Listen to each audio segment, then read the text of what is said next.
Alright, Chapter 11, Video 3, and tea. My tea's gone all cold while I've been reading. This often happens. A great lassitude seizes the northern coast in the mid-afternoon. Tree branches extend without moving.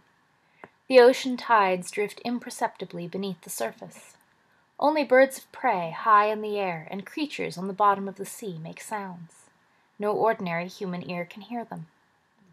Bentley crouched in the tall grass, looking at the place where Helga's body had been found. He saw weeds pressed down all around a shelf of gray rock.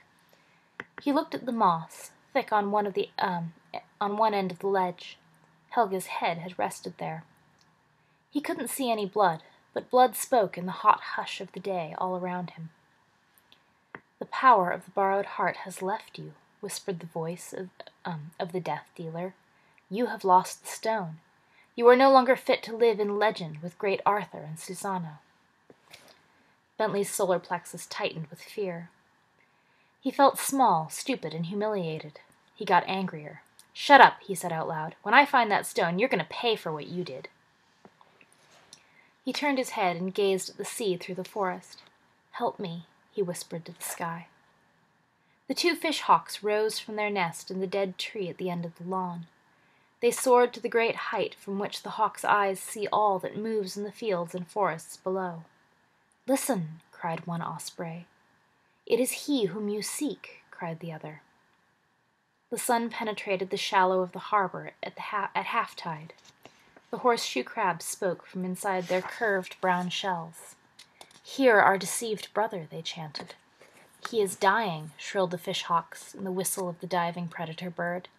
"All beasts detest the one who has tricked him." Bentley concentrated hard on the second air. The echoes of all human time on the northern coast were rising and receding in the waves. Then Bentley heard a new sound that hadn't been there before. Some living thing was panting in the heat. A stricken heart thumped slowly. Bentley heard an animal life ending somewhere in the vast interior beyond the village. "The bobcat," he said. "It's Ombra's bobcat." He scrambled to his feet.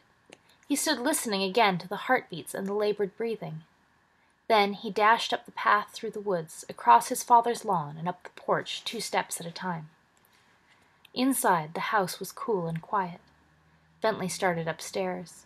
He heard Ellen talking on the telephone in the kitchen. He tiptoed up the stairs. As he got to the top, he saw the door of Sally's room open.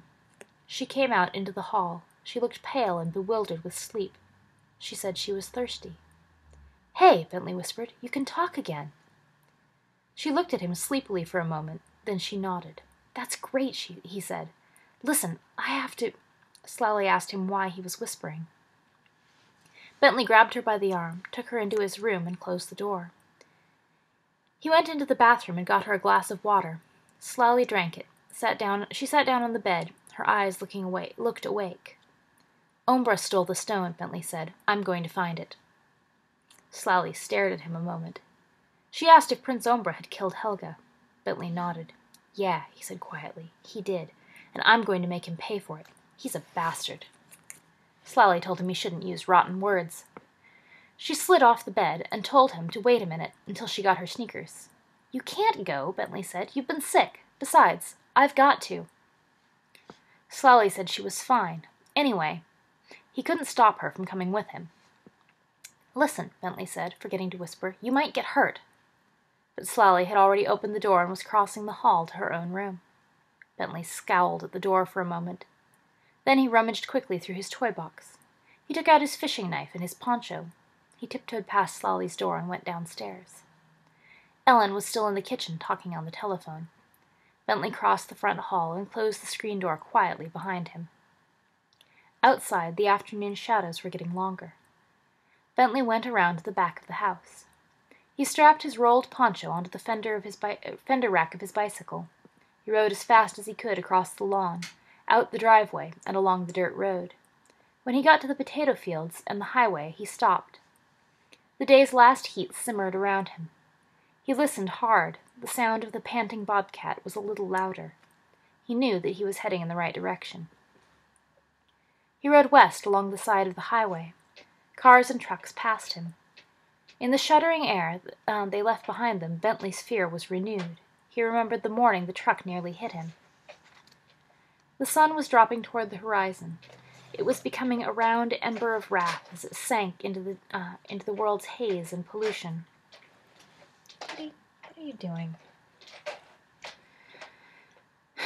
Willie Bill got out of his pickup in the parking lot of the roadhouse where he sang his songs. He cupped his hands around a flaring match and lowered the cigarette in his lips to the flame. His eyes went up as Bentley rode past on the highway. Willie Bill blew out the match, snapped it in two between his thumb and forefinger, and watched. A few minutes later, Slaley rode past, going west, pumping hard to catch up with Bentley. Willie Bill took the cigarette from his mouth. He dropped it on the asphalt and crushed it out with one twist of his booted heel. Then the life-soiled stranger got into his pickup. He switched on the ignition, started the engine, swung in a circle around the parking lot, and turned west onto the highway as the night rose, steeped with Prince Ombra's poison from the rim of the world behind him.